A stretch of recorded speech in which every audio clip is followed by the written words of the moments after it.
Vote শুধু ক্ষমতার পালাবদল নয়, ভোটের মাধ্যমে, ব্যালটের মাধ্যমে শুধুমাত্র নতুন নেতৃত্ব নয়, ভোট হচ্ছে জনগণের কণ্ঠস্বর।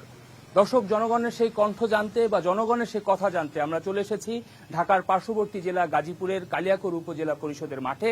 এখানে আমাদের সাথে উপস্থিত রয়েছেন এই অঞ্চলের বাসিন্দারা, যারা আগামী জাতীয় সংসদ নির্বাচনে ভোট দিবেন, পাশাপাশি যারা এই অঞ্চলের কাণ্ডারি হিসেবে অর্থাৎ গাজীপুর 1 আসনের এমপি পদে যারা জাতীয় সংসদে যাবেন বা যেতে আগ্রহী, তারাও আমাদের সাথে রয়েছেন।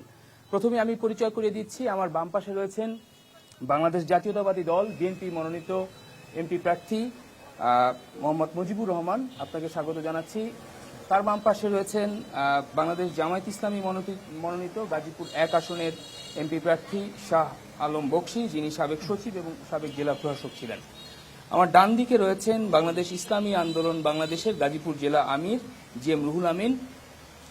তার পাশে রয়েছেন এনসিপির যুগ্ম মুখ্য সংগঠক অ্যাডভোকেট আলী নাসের খান। আপনাদের সবাইকে স্বাগত জানাচ্ছি। দর্শক, আমরা রয়েছি চ্যানেল 24 এর নতুন আয়োজন এন মোহাম্মদ ব্যালটে বাংলাদেশ অনুষ্ঠানে। তো প্রথমেই আমি যেতে চাই আমার বাম পাশে যিনি রয়েছেন বিএনপি মনোনীত এমপি প্রার্থী অ্যাডভোকেট মোহাম্মদ মুজিবুর রহমান, আপনার কাছে একটু জানতে চাই, আসলে নির্বাচন কিন্তু খুব সামনে, কিছুদিনের মধ্যেই তফসিল ঘোষণা করা হবে। তো সেই তফসিল ঘোষণার প্রাককালে জনগণের কাছে আসলে আপনি কি ধরনের প্রতিশ্রুতি দিচ্ছেন বা জনগণের কাছে কি চাচ্ছেন, আসলে আপনি কেন জনগণ আপনাকে ভোট দিবেন? জি, আসসালামু আলাইকুম।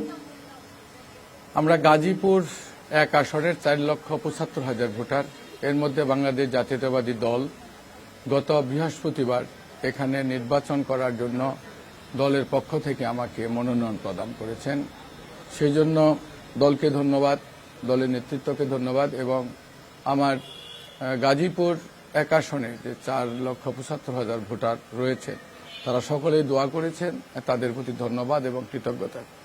এখানে মূল কথা যে আমরা সবসময় জনগণের কল্যাণের জন্য কাজ করেছি, আমরা সোশ্যাল ওয়ার্ক করি এবং আমি বাংলাদেশ জাতীয়তাবাদী দলের আদর্শে বিশ্বাসী একজন সৈনিক। আমাদের দলের একটা সুনির্দিষ্ট কর্মসূচি রয়েছে, যে কর্মসূচির মাধ্যমে আমরা এই দেশের আপামর জনসাধারণ উন্নয়ন করতে চাই, একটা স্বনির্ভর বাংলাদেশ গড়তে চাই, একটা স্বাবলম্বী সার্থক বসবাস উপযোগী একটা বাংলাদেশ গড়তে চাই। এবং ইতিমধ্যে আপনারা জেনেছেন যে আমাদের শহীদ রাষ্ট্রপতি জিয়াউর রহমান সাহেব কর্তৃক ঘোষিত 19 দফা আমাদের মধ্যে জনগণের মধ্যে বিদ্যমান।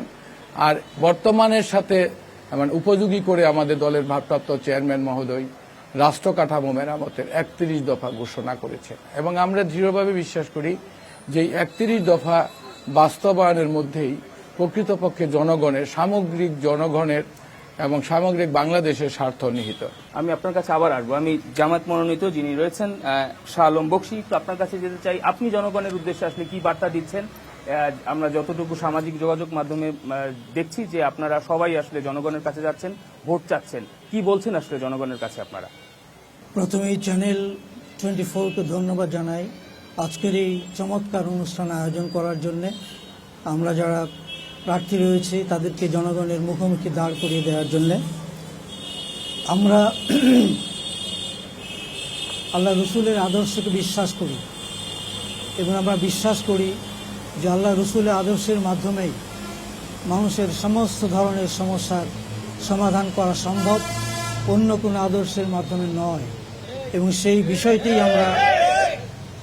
সেই বিষয়টি আমরা জনসাধারণের মধ্যে তুলে ধরছি যে আসুন আমরা সামনে নির্বাচনে, যে নির্বাচনকে আমরা অনেক ভয়াবহ একটা পরিস্থিতির পর আমাদের সামনে পেয়েছি, আল্লাহর দয়ায় আমরা সেই নির্বাচনকে কাজে লাগাই এবং এই দেশে সৎ নেতৃত্ব প্রতিষ্ঠা করার চেষ্টা করি, যাতে করে এই দেশের জনগণ এই দেশটি রক্ষা পায়, এই দেশটিতে যাতে সৎ লোকের শাসন কায়েম হয়, ইনসাফ ভিত্তিক একটি সমাজ বা রাষ্ট্র প্রতিষ্ঠিত হয়। জি, আপনি সৎ লোকের শাসনের কথা বলছেন, গাজীপুরের জনগণের কাছে এই বক্তব্য দিচ্ছেন।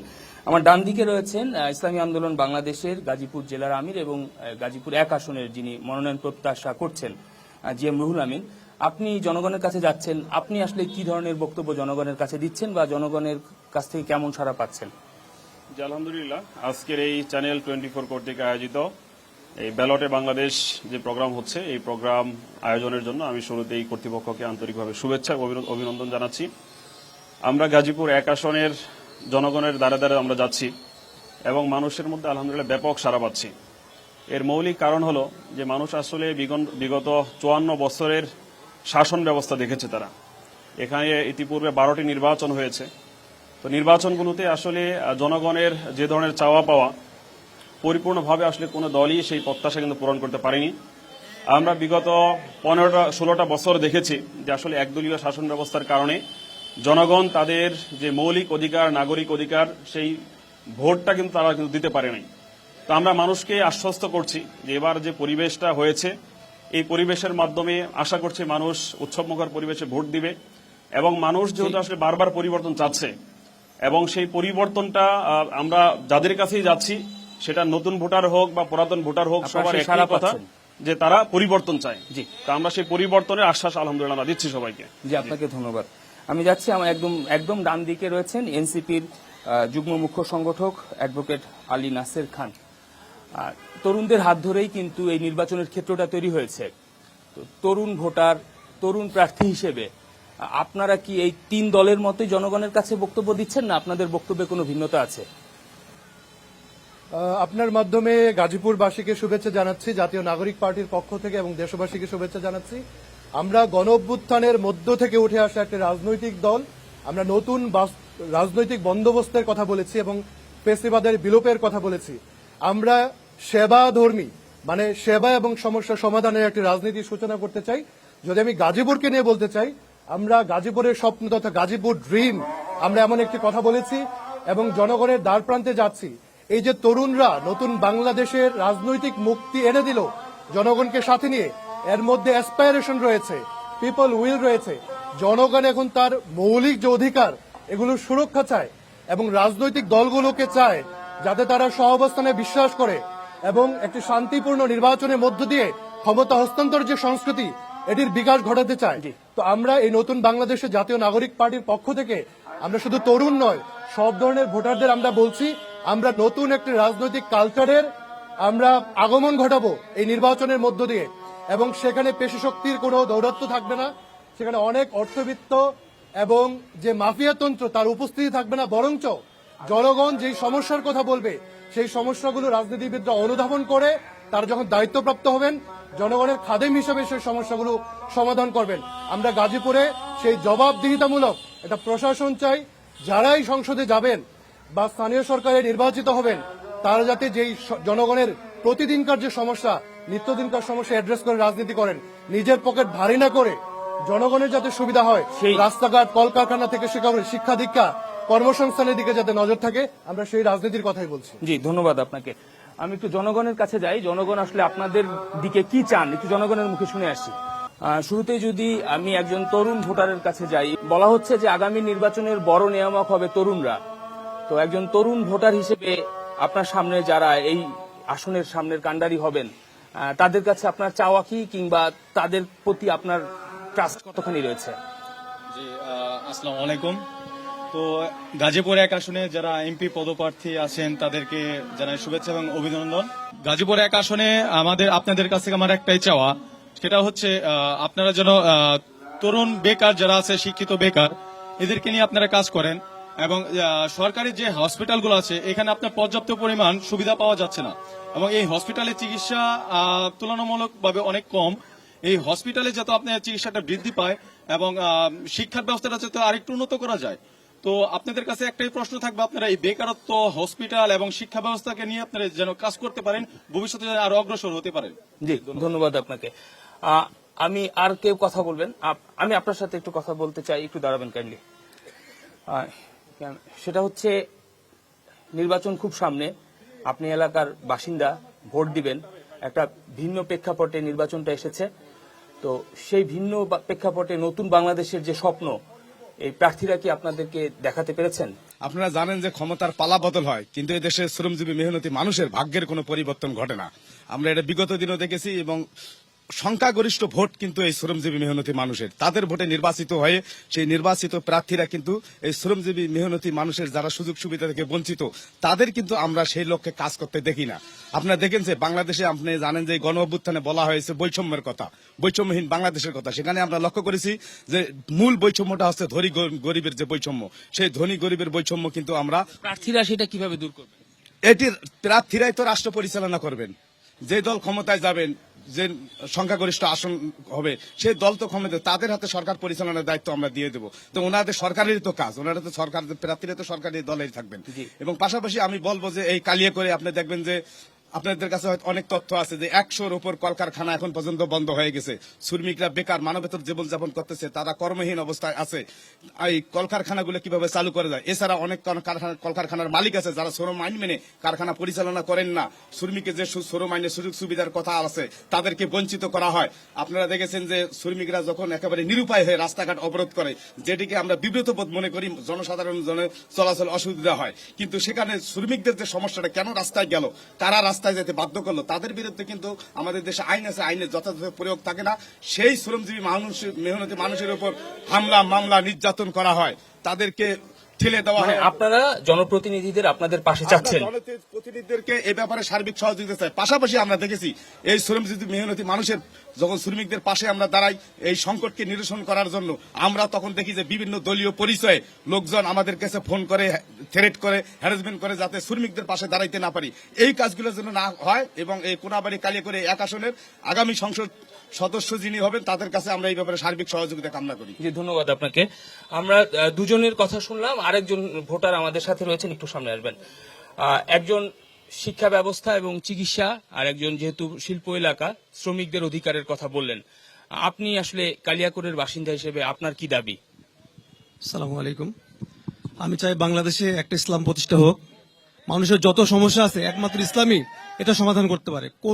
কোনো শক্তি, কোনো কার্যক্রমই মানুষের এই মৌলিক সমস্যাগুলো সমাধান করতে পারবে না। যে দেশে ইসলাম প্রতিষ্ঠিত থাকবে সেই দেশে মানুষও শান্তি পাবে এবং ওই দেশের সমস্ত সমস্যার সমাধান করতে পারবে ইনশাল্লাহ। আমি সমস্ত প্রার্থীদের কাছে একটা দাবি চাই, আমরা যেন একটা ইসলামিক সমাজ এবং ইসলামিক রাষ্ট্র চাই। জি, ধন্যবাদ। নিশ্চয়ই ভোটাররা সেই সিদ্ধান্ত নেবেন। আমরা প্রার্থীদের কাছে একটু যাব।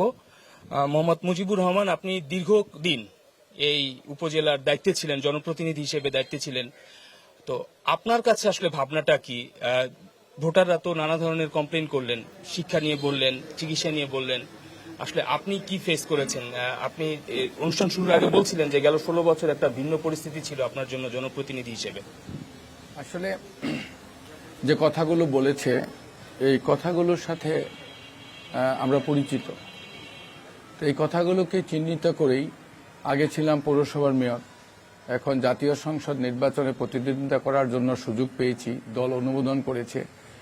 সেই সুযোগ যদি কাজে আসে, কাজে লাগাতে পারি, তাহলে আমাদের যা পরিকল্পনাটা রয়েছে সেটা আমি সংক্ষেপে আপনাদের মাঝে উপস্থাপন করছি।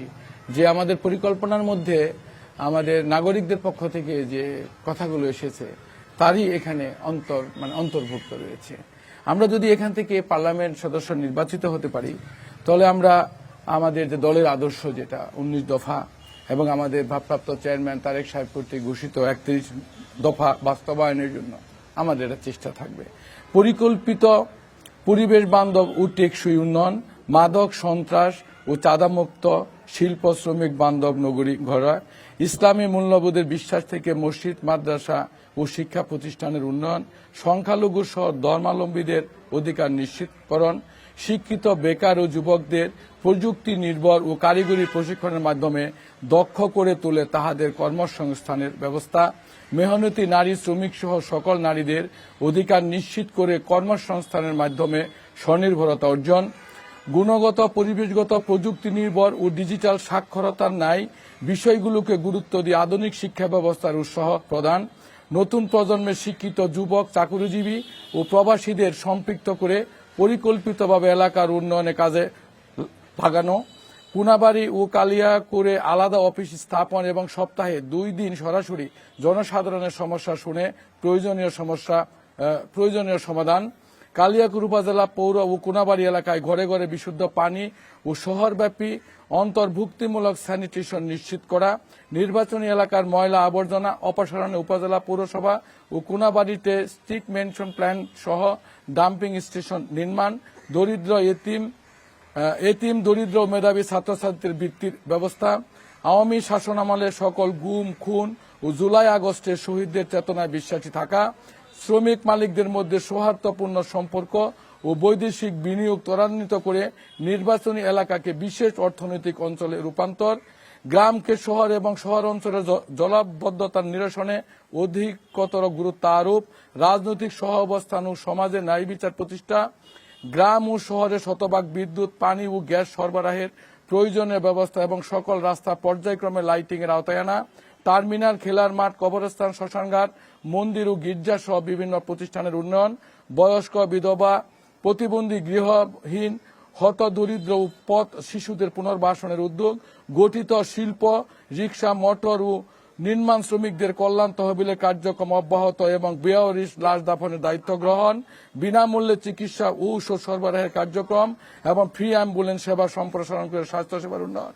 সততা, নিষ্ঠা, আন্তরিকতা, ভালোবাসা দিয়ে উন্নয়ন ও জনগণের পাশে থাকার অঙ্গীকার এবং দুর্ঘটনা, অগ্নিকাণ্ড সহ প্রাকৃতিক দুর্যোগে ক্ষতিগ্রস্তদের তাৎক্ষণিক প্রয়োজনীয় সহায়তা পুনর্বাসন। এই কাজগুলো আমি যে মেয়র ছিলাম তার মধ্যে দায়িত্ব পালনের এই 20 বৎসরই বেশিরভাগই অন্তর্ভুক্ত ছিল, কিন্তু সেখানে আমার পরিধি ছিল কম, আমার ক্ষমতাও ছিল কম, যে কারণে তার পূর্ণাঙ্গ যে বাস্তব রূপ দেওয়া সেটা আমার পক্ষে সম্ভব হয়নি।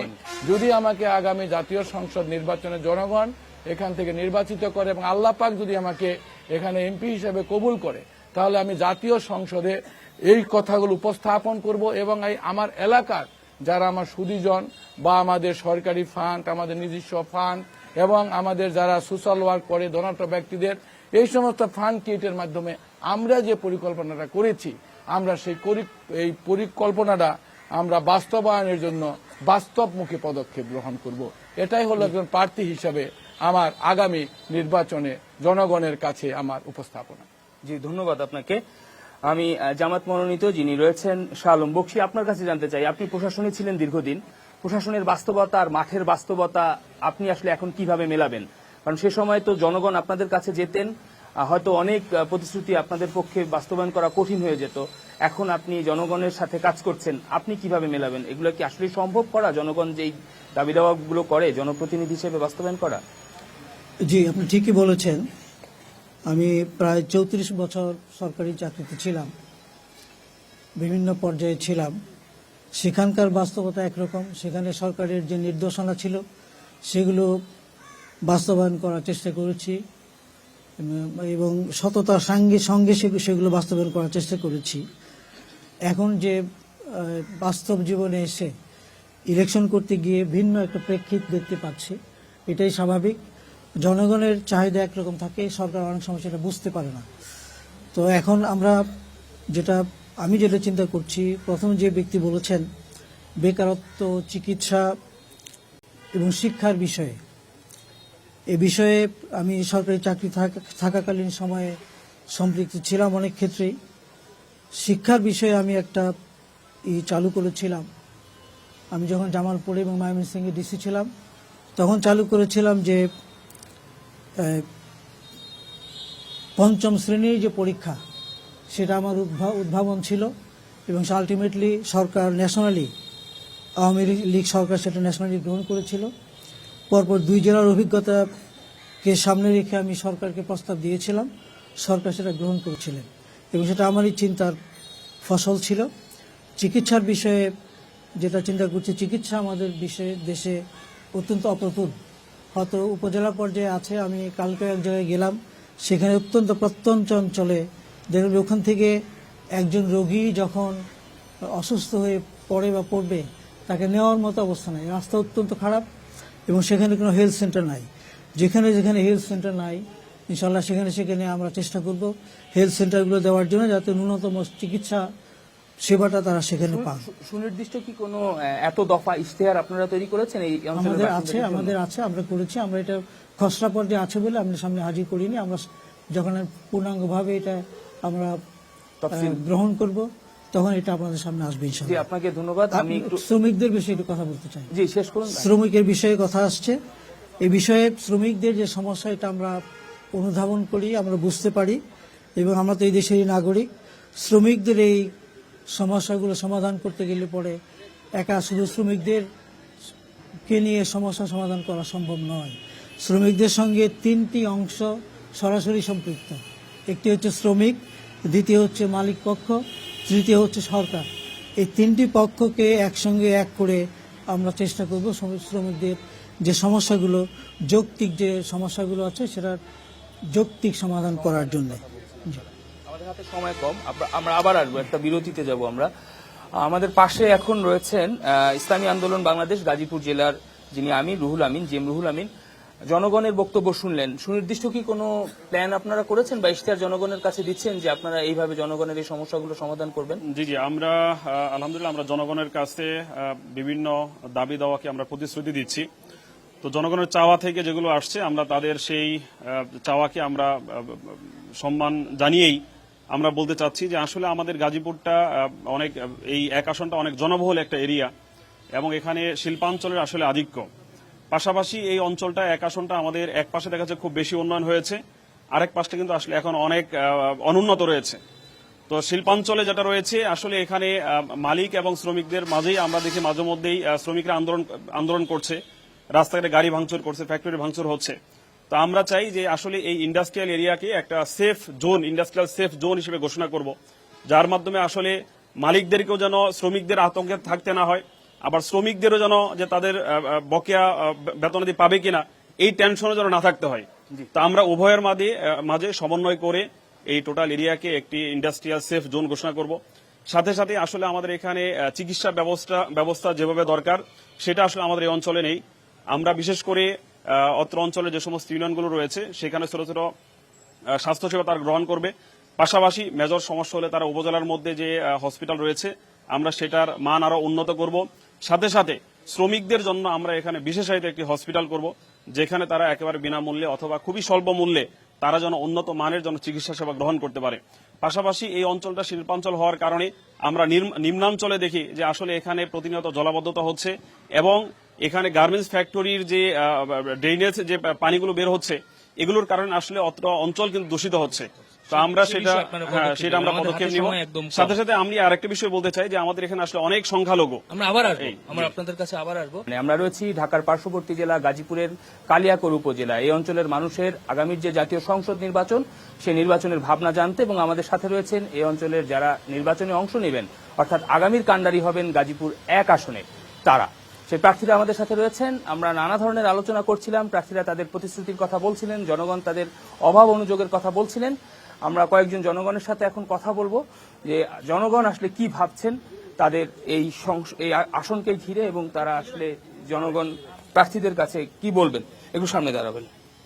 আপনার পেছনে এই অঞ্চলের যারা প্রার্থী হিসেবে নির্বাচনে অংশ নেবেন তারা সবাই রয়েছেন, তাদের উদ্দেশ্যে আসলে আপনি কি বলবেন, কি বলতে চান, আপনারা চাওয়া কি আপনাদের?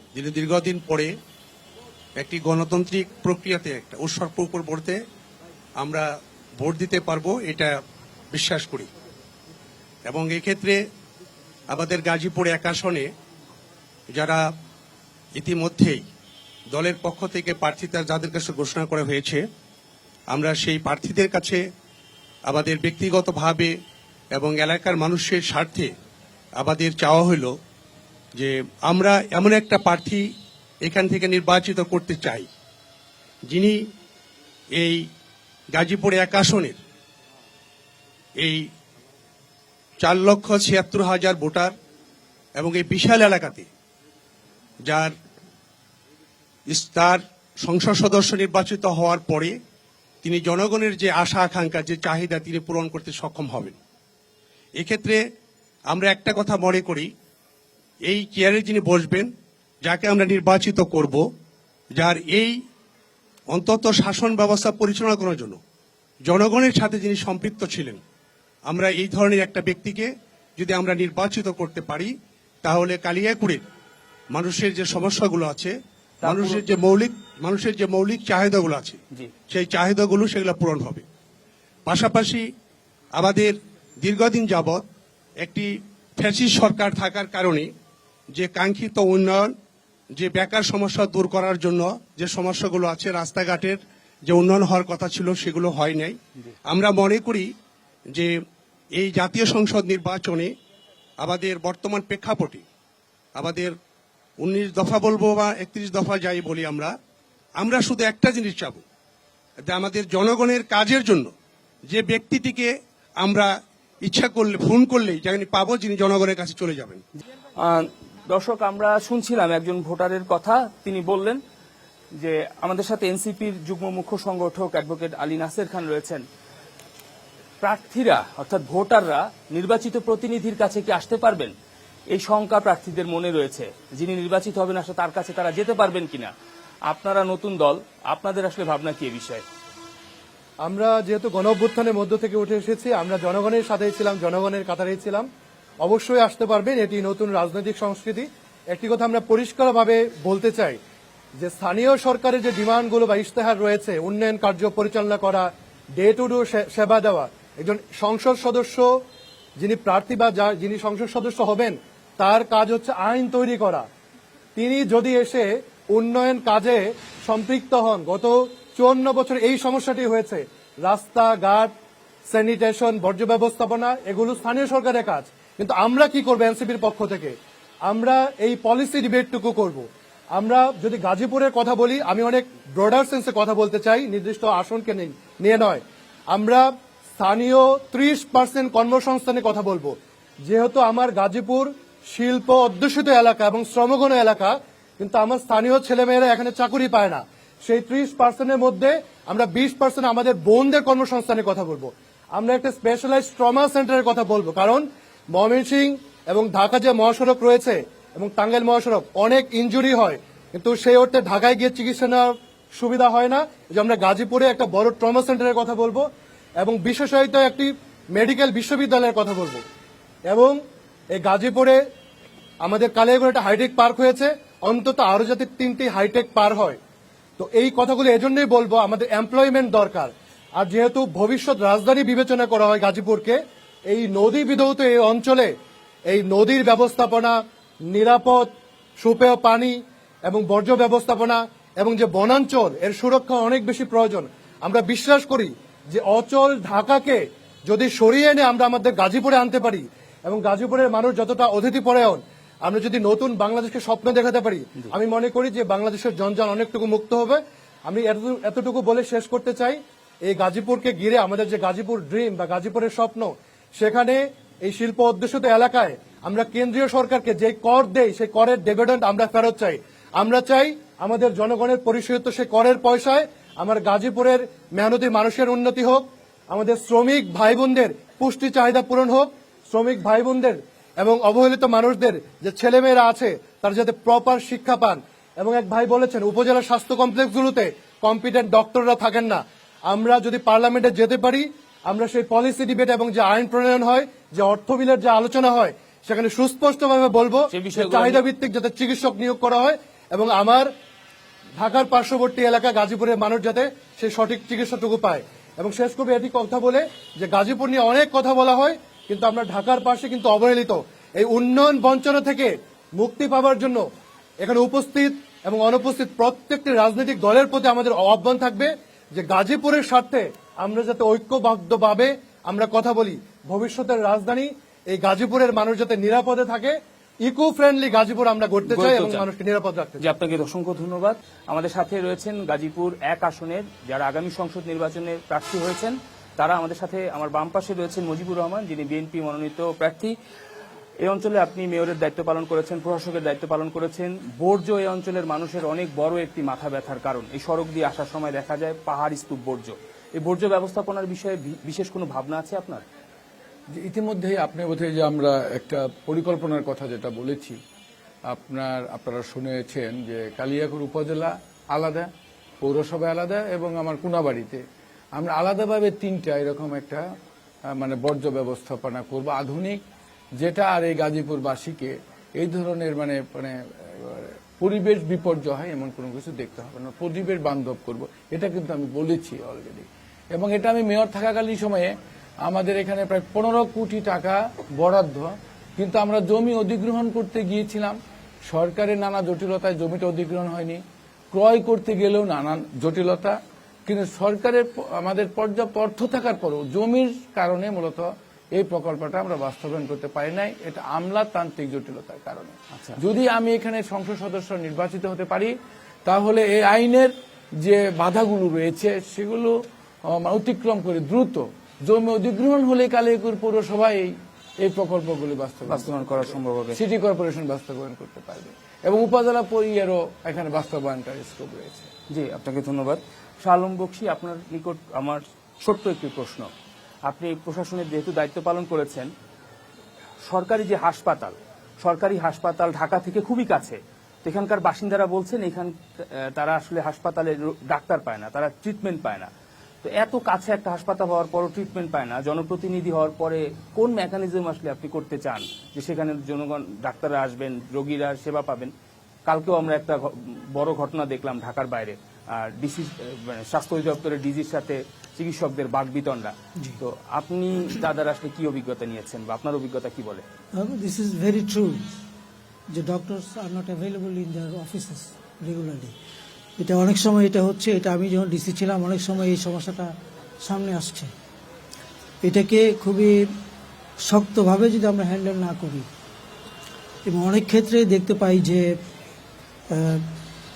এই সমস্ত ডাক্তাররা এলাকাতে তো থাকেনই না, বরং শিফটিং ডিউটির মতো করে 10-15 দিন পর পর ওনারা প্রত্যন্ত অঞ্চলে যান, এবং এই ডাক্তাররা কিন্তু অনেক প্রভাবশালী ফ্যামিলি থেকে আসছে, যার ফলে লোকাল যে পিও যারা আছেন তারা এটা ইনশিওর করতে পারেন না।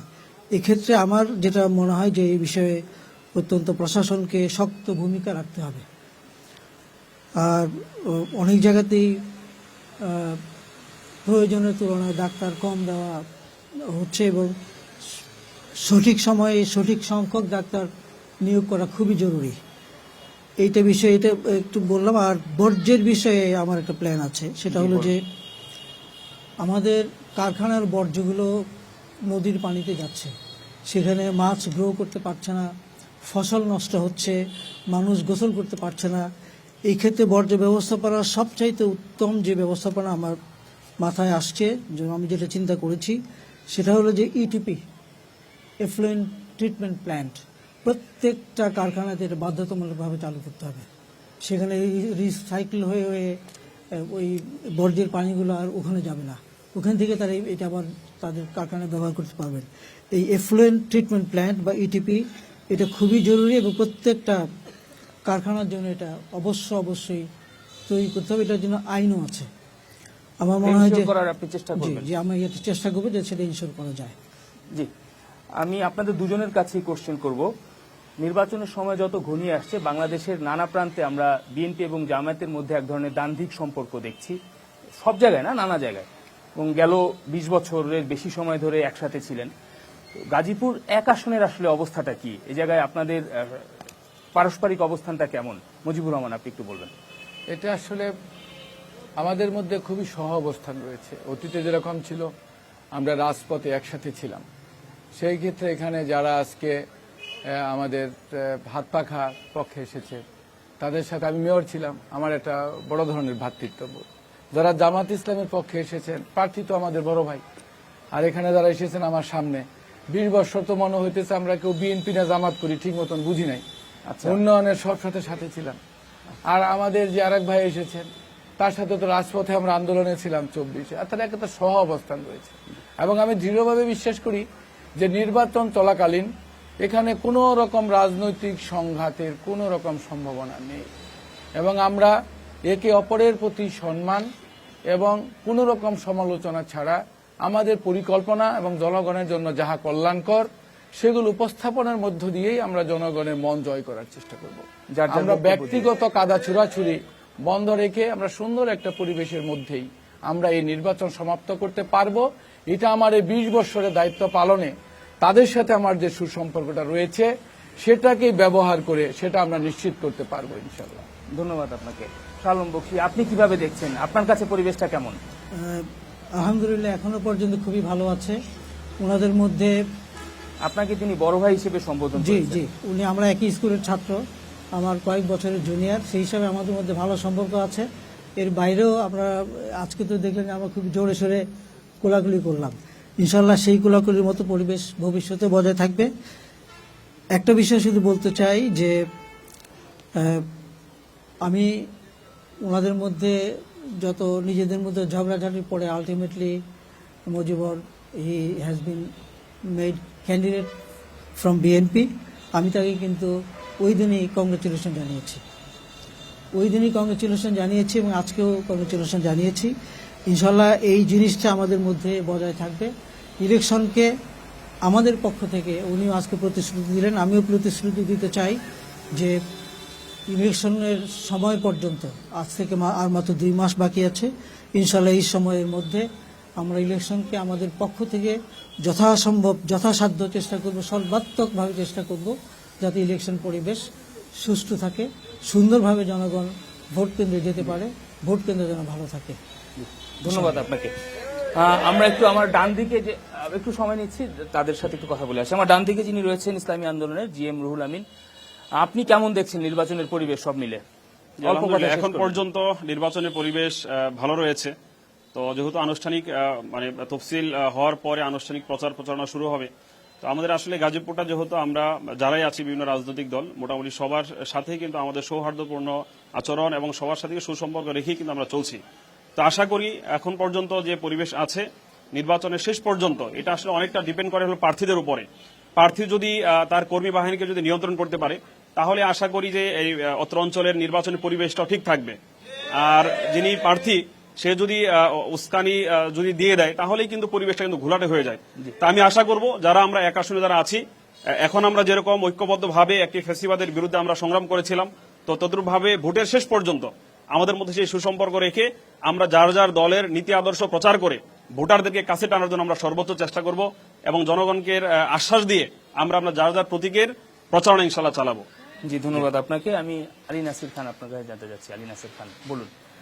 গাজীপুরের মানুষ পিস লাভিং এবং সক্রিয় রাজনৈতিক দল যারা রয়েছেন, আমাদের পারস্পরিক শ্রদ্ধাবোধ রয়েছে, কারণ আমরা প্রত্যেকে 24-এ একসাথে লড়াই করেছি। মহান মুক্তিযুদ্ধের পরে 1971-এর পরে জনগণ যেমন ডিফেন্ড করেছে বাংলাদেশকে, 24-এর পরে জনপ্রশাসন এবং পুলিশ যখন অ্যাক্টিভ ছিল না, তখন কিন্তু জনগণই পিস কিপিং করেছে। তো আমরা বিশ্বাস করি 15 বছরে মানুষ যেভাবে অত্যাচারিত হয়েছে, গুম খুনের শিকার হয়েছে, ভোট দিতে পারে না, এই যে বঞ্চনা, এই বঞ্চনার পরে জনগণ মুখিয়ে রয়েছে ভোট প্রদানের জন্য। আমরা বিশ্বাস করি গাজীপুরের এই শান্তিপ্রিয় মানুষ এবং প্রত্যেকটি সক্রিয় রাজনৈতিক দল এভাবেই উদ্বুদ্ধ করবে যে আমরা আমাদের পছন্দের প্রার্থীকে ভোট দিব, ভোট কেন্দ্রে যাব, কোনো ধরনের বাধা প্রদান করব না, দেশীয় অস্ত্রের মহড়া দিব না এবং পেশি শক্তির প্রদর্শন করব না। তো আমরা বিশ্বাস করি ফেব্রুয়ারি যেদিনই নির্বাচন হোক, অথবা সরকার যেদিন সিদ্ধান্ত, নির্বাচন কমিশন যেদিন সিদ্ধান্ত নেয় নির্বাচন হবে, তো আমরা খুবই উৎসব মুখর পরিবেশে এই নির্বাচনে আমরা ভোট দিতে পারবো। এবং আজকে আপনাদের এই চ্যানেলের মধ্য দিয়ে আমরা আহ্বান জানাচ্ছি যে আমাদেরকে এই পতিত শক্তির বিরুদ্ধে সক্রিয় থাকতে হবে, যে কোনো ধরনের নাশকতা এবং উস্কানির বিরুদ্ধে আমাদের সক্রিয় থাকতে হবে। এবং আমরা যদি ঐক্যবদ্ধভাবে আমরা পথ চলি, আমরা ভবিষ্যৎ বাংলাদেশ বিনির্মাণে এই গাজীপুর থেকে আমরা একটা নতুন যাত্রা শুরু করতে পারবো। যে আমরাও সেই প্রত্যাশা করছি, জনগণও নিশ্চয়ই সেই প্রত্যাশা করছেন। আমি বিএনপি মনোনীত যিনি প্রার্থী রয়েছেন মোহাম্মদ মুজিবুর রহমান, আপনার কাছে জানতে চাই। আমি জনগণের সাথে কথা বলছিলাম, জনগণ বলছিলেন যে এখানে ধানের শীষ প্রতীকের জন্য অনেকে আগ্রহী ছিলেন। বাংলাদেশের কয়েকটি আসনে আমরা নিজ দলের প্রার্থীদের মধ্যেই অবরোধ কর্মসূচি দেখেছি, নানা ধরনের প্রতিক্রিয়া দেখেছি। আপনার অঞ্চলে সেই ধরনের কোনো প্রভাব দেখছেন কিনা বা সেই ধরনের কোনো প্রতিক্রিয়া হয়েছে কিনা? আসলে আমাদের দল থেকে আমরা একাধিক জন মনোনয়ন প্রত্যাশী ছিলাম। আমরা একই সাথে একই মঞ্চে দাঁড়িয়ে আমরা আমাদের প্রার্থিতা ঘোষণা করেছি, কিন্তু আমাদের মধ্যে কোনো কোনো মনোমালিন্য হয়নি। স্বাভাবিক কারণে এই 16 বছর যেখানে রাজপথে সবাই ছিলাম, তার মধ্য থেকে দলকে একটা কঠিন সিদ্ধান্ত নিতে হয়েছে, একজনকে মনোনীত করতে হয়েছে। কাজে অন্য যারা পেল না তাদের তো মনটা একটু খারাপ হওয়া স্বাভাবিক, আবার যাদের সমর্থক ছিল তাদের একটু মন খারাপ হওয়া স্বাভাবিক। কিন্তু একটা কথা মনে রাখতে হবে যে আমাদের সবচেয়ে বড় প্রশ্ন হলো দেশ এবং রাষ্ট্রের স্বার্থ, দলের স্বার্থ। আমাদের স্বার্থ দেশনেত্রী বেগম খালেদা জিয়ার স্বপ্ন পূরণ করা এবং আমাদের দলের ভারপ্রাপ্ত চেয়ারম্যান তারেক রহমান সাহেব এই দেশের রাষ্ট্রীয় ক্ষমতায় অধিষ্ঠিত হবেন, সেটা আমরা দলের নেতাকর্মীরা বিশ্বাস করি। এই ইস্যুটাকে সামনে নিয়ে কে কি পেলাম কে কি পেলাম না, আমাদের 16 বছর যত মানুষ শহীদ হলো, গুম হলো, 24-এর আন্দোলনে যারা শহীদ হলো, গুম হলো, তাদের দিকে তাকিয়ে সম্মান করে আমাদের এই ঘোষিত মনোনয়নের পক্ষে পর্যায়ক্রমে সকলেই অন্তর্ভুক্ত হবে, বিএনপির ছায়াতলে আসবে, ধানের শীষের ছায়াতলে আসবে ইনশাল্লাহ। এটা সময় সাপেক্ষ ব্যাপার মাত্র। আপনাকে অসংখ্য ধন্যবাদ। দর্শক, চ্যানেল 24-এর নতুন আয়োজন এন মোহাম্মদ ব্যালটে বাংলাদেশে আজকে গাজীপুর থেকে এই ছিল সবশেষ আয়োজন। আমরা নিশ্চয়ই আগামীতে অন্য কোনো জেলা থেকে যুক্ত হব, আমাদের সাথেই থাকুন।